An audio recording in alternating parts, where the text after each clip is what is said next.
the great debate, President Barack Obama and Dr. AAl-Hadid has already laid out the issue of race, religion, and now, Dr. AAl-Hadid, I think if we could talk about politics during this last segment in reference to this great debate. Let's talk about politics of it all. Yeah, and leading into the political part, I'd like to go back to Mahatma Gandhi. Some of his biographers once said that Gandhi was a saint trying to be a politician. And if you use that as an example, I would say that Obama is a politician trying to be a saint. And you know, politics is a very interesting business. You know, you have all type of people. So in that sense, I think he is doing, you know, an excellent job. Let's look at his campaign. His campaign, I think, spoke to the fact that the nation was divided. You know, people were being polarized. If racism was not above ground, it was certainly underground. And, you know, you had people of religion and getting involved, and it just, America was just becoming so divided. So he was able to come along using pretty much some of Dr. King's language of unity. You know, Dr. King said he had a dream that was deeply rooted in the American dream, that we hold these truths to be self-evident. And so I think Obama is also able to select passages from the Bible and passages from the Constitution. Of course, he's a constitutional lawyer, and he taught constitutional law at the University of Chicago for 10 years while he was serving as state senator.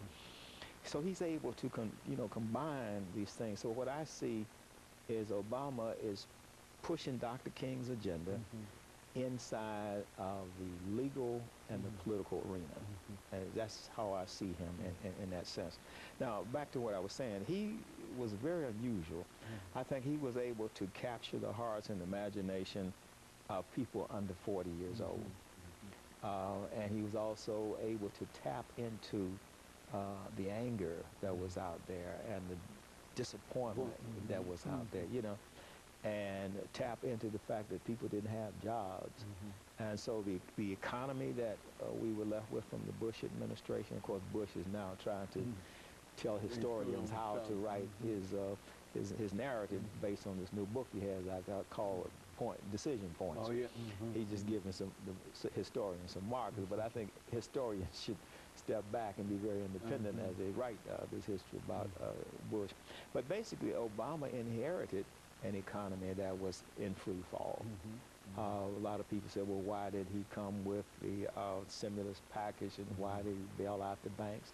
That was already in place because they were bailing out the housing industry under Bush with the TARP, you know, buying up these toxic assets.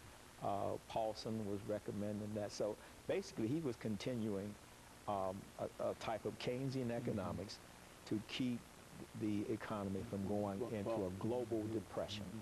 So he had to stop the depression before he could deal with the base issues. Now I think he's in a situation at midterm, he's done 2 years, where he's going to have to focus on the core issues, which is the economy and jobs.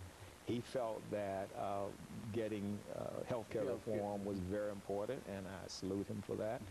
And he somehow connected health care reform with getting the economy in place, you know.